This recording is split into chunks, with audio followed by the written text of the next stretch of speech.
ইরানের বিরুদ্ধে শুরু করা যুদ্ধ কি এখন ডোনাল্ড ট্রাম্পের জন্যই বোঝা হয়ে দাঁড়িয়েছে? যুক্তরাষ্ট্রের ভেতর থেকে উঠে আসছে ঠিক এমনই প্রশ্ন। যুদ্ধের শুরুতে শক্ত অবস্থান দেখালেও এখন ধীরে ধীরে বদলাচ্ছে পরিস্থিতি। নতুন জরিপগুলো বলছে মার্কিন জনগণের বড় অংশ এই যুদ্ধ নিয়ে ক্লান্ত। শুধু ক্লান্তই নয়, তারা বিশ্বাসও করছে না যে এই সংঘাত থেকে যুক্তরাষ্ট্র বড় কোনো সাফল্য অর্জন করতে পারবে।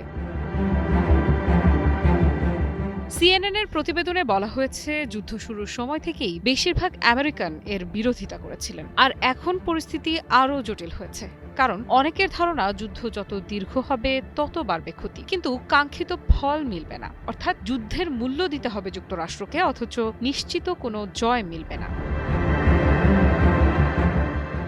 সবচেয়ে আলোচিত বিষয় এখন জনমত জরিপ।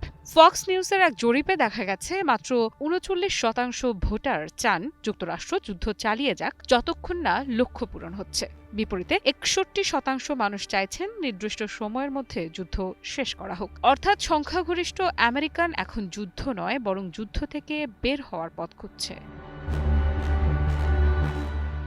আরও বড় ধাক্কা এসেছে নিউ ইয়র্ক টাইমস ও সিয়েনা কলেজের যৌথ জরিপে। সেখানে ৫২% ভোটার বলেছেন ইরানের পারমাণবিক কর্মসূচি নিয়ে কোনো সমঝোতা না হলেও যুদ্ধ বন্ধ করা উচিত। মাত্র ৩৭% মনে করেন আলোচনা ব্যর্থ হলে আবার বড় ধরনের সামরিক অভিযান শুরু করা দরকার। অর্থাৎ প্রশ্ন উঠছে, যুক্তরাষ্ট্র কি সত্যিই যুদ্ধ জিততে পারবে, নাকি এখন মূল লক্ষ্য শুধু সম্মান বাঁচিয়ে সংঘাত থেকে বেরিয়ে আসা? কারণ আমেরিকানদের বড় অংশ এখন বিশ্বাসই করছেন না যে যুদ্ধের মাধ্যমে ইরানের পারমাণবিক সক্ষমতা পুরোপুরি ধ্বংস করা সম্ভব। জরিপ বলছে মাত্র ২২% মানুষ মনে করেন এই যুদ্ধ খুব সফলভাবে ইরানের পারমাণবিক কর্মসূচি থামাতে পারবে, বাকিরা সন্দিহান। ওয়াশিংটন পোস্ট ও এবিসি নিউজের জরিপে আরও উদ্বেগজনক তথ্য উঠে এসেছে। সেখানে ৬৫% মানুষ বলছেন যুদ্ধ শেষে কোনো চুক্তি হলেও সেটি ইরানকে ভবিষ্যতে পারমাণবিক অস্ত্র তৈরি থেকে বিরত রাখতে পারবে এমন বিশ্বাস তাদের নেই।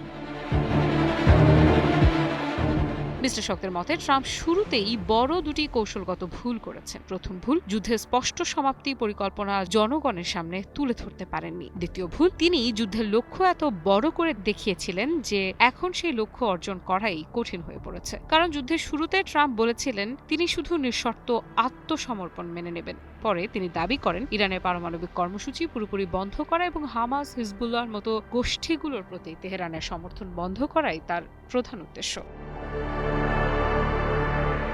কিন্তু এখন আলোচনার খসড়া সামনে আসতেই উদ্বেগ বাড়ছে রিপাবলিকানদের মধ্যেও। ট্রাম্পের নিজের দলের অনেক নেতাই আশঙ্কা করছেন সম্ভাব্য সমঝোতা শেষ পর্যন্ত ইরানকেই আরও শক্তিশালী অবস্থানে নিয়ে যেতে পারে। বিশেষ করে ট্রাম্পপন্থী কট্টর রিপাবলিকানদের একটি অংশ মনে করছে ইরান যদি কঠোর অবস্থানে অনড় থাকে তাহলে ট্রাম্পের সামনে খুব বেশি বিকল্প থাকবে না। কারণ এমন কোনো সমাধান পাওয়া কঠিন যা একদিকে যুদ্ধ শেষ করবে, অন্যদিকে ট্রাম্পকে বিজয়ীর ভাবমূর্তিও দেবে।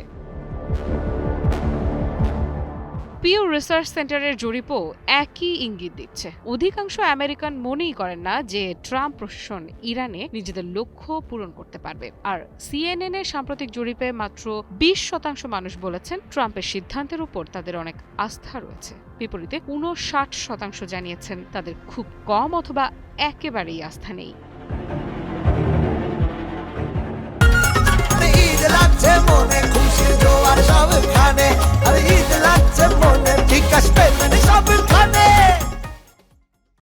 সব মিলিয়ে এখন ট্রাম্প প্রশাসনের সামনে কঠিন বাস্তবতা। যুদ্ধ চালিয়ে গেলে রাজনৈতিক ক্ষতি বাড়তে পারে, আর আপোষের পথে গেলে বিরোধীরা বলবে যুক্তরাষ্ট্র পিছু হচ্ছে। ফলে প্রশ্ন হচ্ছে, ওয়াশিংটন কি সত্যিই যুদ্ধ জয়ের চেষ্টা করছে, নাকি ধীরে ধীরে যুদ্ধ থেকে বেরিয়ে আসার পথ খুঁজছে?